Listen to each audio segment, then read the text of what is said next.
अंगाव चक्चा चाबबु अफबरा लंबोइबदा समसेत पीबा कानदे पेना सेमलिंगैदा समुरौ यौई अंगांगदी निंगथादा खंगी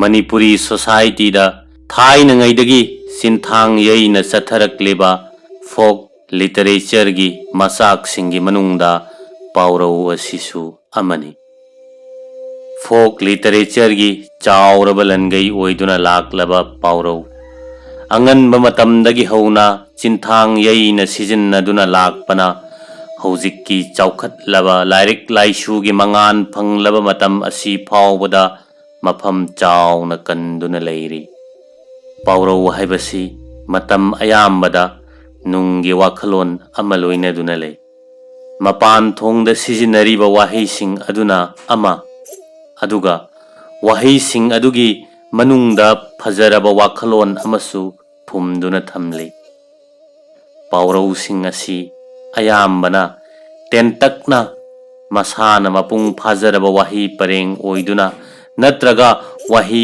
परेंग अमगी मचेत अमा ओइना मिरोल अमदगी मिरोल अमदा मथंग मथंग थंगथदुना लाकले पाउरौगा पाउखोंगा अनिमक्ता मखोई मखोइना हाइनिंगलेबा वाफमसिंग अदु लोसिनदुना थंबगी मानबा मसक अमा लै पाउरौना पीरिबा पाउजेल असि मतम अयाम्बदा मियोइबगी सोसाइटी दा चुमदुना लैरगदबा वाफमने पाउरौ हाइबसी अयुक नुमिदांगदा अहन ओइबसिंगना मचा मसुसिंगबु वारक वातेमबदा चही लेंगा मानबसिंगे मरक्ता नत्रगा मी अमगगी मरक्ता वारी वताई साबदसु हईसिंगना सिजिनै असुमना अयुक नुमिदांगी पुनसीदा सिजिन्नबा ओइबनिना पाउरौ हाइबसी इराई लाइना खंगबा ngamba वाही वतादा फोंदोकने समना हाइरबदा पाउरौ हाइबसी सोसाइटी अमगी मियोई कांगलुप अमगी चटनरोलगा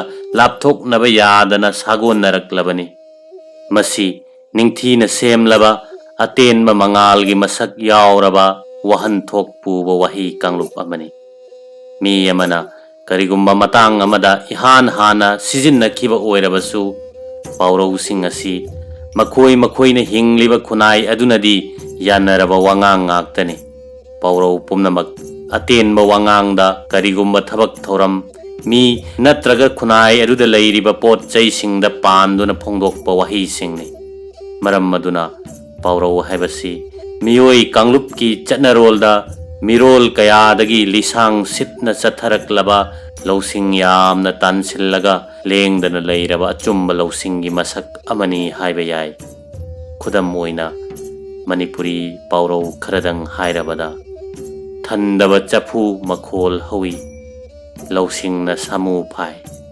सगोन ममांग पुंजाव पुबी नुंसित मायरम लसिंग कापी चरांगना ता मतोंदा तोंगलगा क्वाकना मथी चितले सारिङैदा यैहौ असिना चिंबनी मरुओइना पाउरौदी इमुंगी अहल लमन ओइबसिंगना मसा मसुसिंगबु वारक वातेमबदा अमदी युम लिंगबगी सिंथोंग सिलमसिंग ताकपदा थिन थिंदुना खुदम चांगदम ओइरगा वाखल लौसिंग पीनबा होटनबनी अमरोमदा वारी वताई साबदा मतंग चाबदा पाउरौ थेचिंदुना वांगांग हईबा मीना तनिंगबसु ओइहल्ली पाउरौ हाइबसी मचंग ओइबा वाखल लौसिंग पोकनिंगाई ओइबा अतेनबा वाही परेंग ओइजरबसु मणिपुरी खुनाइदा अंगांग ओइबसिंगददी हेक्तमक मफम चाना चाना सिजिन्नबा ngamba nate मी की वाखलना खंथबा ngambagi शक्ति लैरक्लबा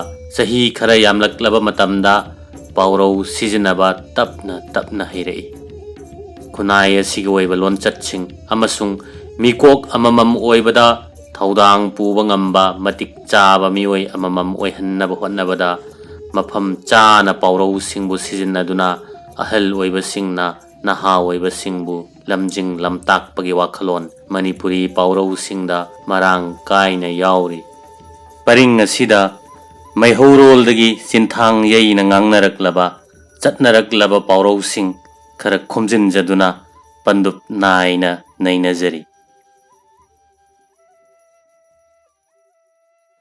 अंगाव चक्चा चाबबु अफबरा। वहैसिंग असिगी मरुमदा फजरबा वाखलोन फुमदुना पूरी। अहानबदा वहैसिंग असिबु नैनदुना येंगबा याय। मियोइबा हैबसि खुनाय लिंगदुना कांगलुपकी ओइबा चटनबी लिपुनसिंगना फाजिन पुनसिल्ली। अदुगुम्बा मियोइबा खुनायगी ओइबा लोनचट कयाबु मियोइबना सेमजदुना इल्ली। अदुबु अंगावबा ओइरक्पा तारबदि मियोइबगी चटनबी कयागी वांग मलालक्तुना तोंगान तारई। माना खल्लिबा अमदि निंगलिबा वाखंदुदगी हेना तोखाइबा अमा महाक्ना उसिल्लुबा ngamde। अदुगुम्बा अंगावबगी मनुंग चल्लबा मियोइसिंगना तौथोरक्पा थबक थनासिंग मवोंग ताना मफम खंगना तौदे। मरमदुना अंगावबना चाबा चक्चा इथक्की मवोंगसु अफबा फजबा मवोंग चाबा ओइबा ngamde। अयेंगबसिंगदा नुंगाइतबा फावहनबा यावी। असुमना ज्ञान मेन तादना चाबा थक्पा मवोंग असिनसु चारिबा मीदुदसु खुदोंग थिहनबा नंगहनबा याय।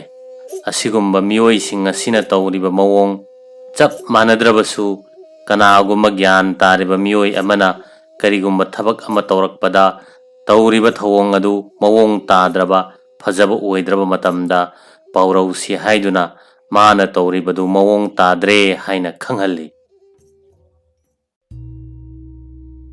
लंबोइबदा समजेत पीबा कानदे।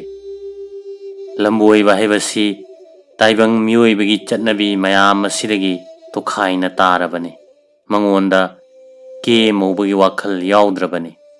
अदुगुम्बा मिसक अदुदा समजेत की चनफम लेते। समजेत की चनफम लेतबा मंगोंदा समजेतु पीरुबगी करी कानबा लै। अरेमबदा मांगदुना तोकनी। पाउरौवसिना हाइनिंगलिबा वाखलोन अदुदी कनागुम्बा मियोइ अमना मागी काननबनी खंदुना सिजिनबा हैरोइदबा पोट पीरुबा कानदे। पीरुबा पोटु अमांगबा ओइदुना ममल याउदे हाइरकनी। अदुगी महुत्ता मीदुना कानगदबा सिजिनबा हैबा पोट ओइना पीबना फै। मीदुदा चानरोइदबा पोटुदी पीदबना हेना फै हाइबदुनी पाउरौसिदा ताक्लिबसे। पेना सेमलिंगैदा सामुरौ यौई।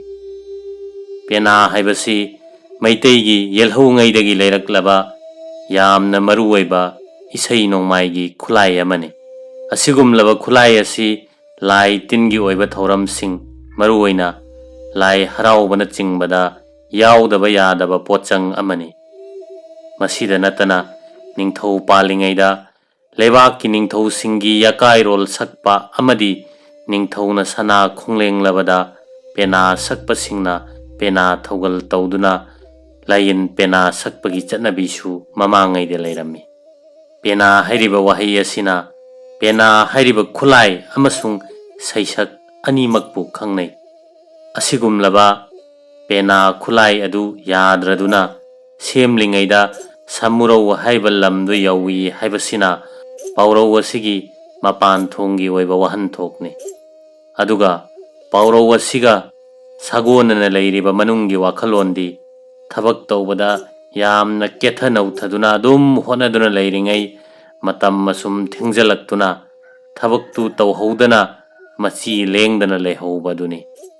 असिगुम्बा पाउरौ असि यामना तोइना हाइना सकनबा पाउरौसिंगे मनुंगदा अमनी। अंगांगदी निंगथादा खंगी। मियोइबना ताइबंग मालेमदा खुंगदारक्पा मतमदा अंगांग ओइना ममागी पुकनुंगदगी ताइबंग पान फाउरई।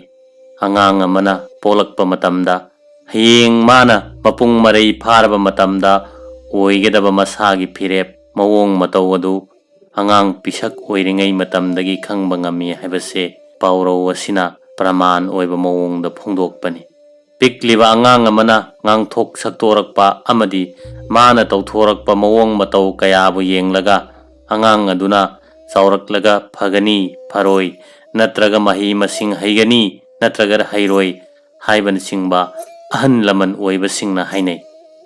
पिकलिंगैदा निंगाय यामना तौबा अंगांगबु येंगलगा अहन लमन ओइबा सिंगना ꯃꯁꯤꯒꯤ ꯑꯉꯥꯡꯁꯦ ꯅꯤꯡꯉꯥꯏ ꯆꯥꯎꯒꯜꯂꯤ, ꯍꯌꯦꯡ ꯆꯥꯎꯔꯒ ꯃꯅꯨꯡ ꯀꯟꯒꯅꯤ, ꯀꯌꯥ ꯐꯔꯣꯏ ꯍꯥꯏꯕꯅꯆꯤꯡꯕ ꯍꯥꯏꯅꯩ꯫ ꯑꯉꯥꯡ ꯑꯗꯨꯅ ꯃꯕꯨꯛ ꯃꯄꯥꯎ ꯌꯥꯝꯅ ꯐꯗꯨꯅ ꯅꯤꯡꯉꯥꯏ ꯁꯨꯛꯇꯧ ꯇꯧꯗ꯭ꯔꯕꯗꯤ ꯃꯕꯨꯛ ꯐꯃꯟꯗꯨꯅ ꯑꯉꯥꯡꯁꯤ ꯆꯥꯎꯔꯒ ꯍꯌꯦꯡ ꯃꯥꯒꯤ ꯁꯔꯨꯛ ꯊꯨꯡꯗꯗꯅ ꯇꯣꯛꯂꯔꯅꯤ ꯑꯁꯤꯅꯆꯤꯡꯕ ꯀꯌꯥꯁꯨ ꯍꯥꯏꯅꯩ꯫ ꯀꯅꯥꯒꯨꯝꯕ ꯌꯥꯝꯅ ꯍꯩꯊꯣꯏ ꯁꯤꯡꯊꯣꯏꯕ ꯋꯥꯉꯥꯡ ꯍꯩꯕ ꯑꯉꯥꯡ ꯑꯣꯏꯔꯒꯅ ꯃꯁꯤꯒꯤ ꯑꯉꯥꯡꯁꯤ ꯁꯣꯏꯔꯣꯏꯗꯧꯔꯤ, ꯐꯗꯧꯔꯤ ꯑꯁꯨꯝꯅ ꯍꯥꯏꯅꯕꯁꯨ ꯂꯩ꯫ ꯃꯩꯇꯩꯒꯤ ꯆꯠꯅꯕꯤ ꯑꯣꯏꯅ ꯑꯉꯥꯡ ꯑꯃꯅ ꯄꯤꯛꯂꯤꯉꯩꯗ ꯅꯤꯡꯊꯤꯅ ꯀꯣꯜꯂꯒ ꯄꯝꯕ ꯍꯥꯏꯕꯁꯦ ꯆꯠꯅꯩ꯫ ꯄꯥꯎꯔꯧ ꯑꯁꯤꯅ ꯑꯉꯥꯡꯗꯤ ꯅꯤꯡꯊꯥꯗ ꯈꯪꯉꯤ ꯍꯥꯏꯕꯁꯤꯒꯤ ꯃꯁꯛ ꯌꯥꯝꯅ ꯅꯧꯔꯤꯉꯩ ꯑꯉꯥꯡ ꯃꯆꯥ ꯑꯣꯏꯔꯤꯉꯩꯒꯤ ꯃꯇꯝ ꯑꯗꯨꯕꯨ ꯈꯪꯍꯟꯕꯅꯤ꯫ ꯑꯗꯨꯒ ꯑꯉꯥꯡ ꯑꯣꯏꯔꯤꯉꯩ ꯃꯇꯝꯗ ꯃꯥꯅ ꯇꯧꯊꯣꯔꯛꯄ ꯊꯕꯛ ꯊꯧꯑꯣꯡ ꯑꯃꯁꯨꯡ ꯉꯥꯡꯊꯣꯛ ꯁꯛꯇꯣꯛꯂꯛꯄꯒꯤ ꯃꯇꯨꯡ ꯏꯟꯅ ꯇꯨꯡꯗ ꯑꯣꯏꯔꯛꯀꯗꯕ ꯐꯤꯔꯦꯞꯇꯨ ꯈꯪꯉꯤ ꯍꯥꯏꯕꯒꯤ ꯋꯥꯈꯜꯂꯣꯟꯁꯨ ꯄꯥꯎꯔꯧ ꯑꯁꯤꯅ ꯇꯥꯛꯂꯤ꯫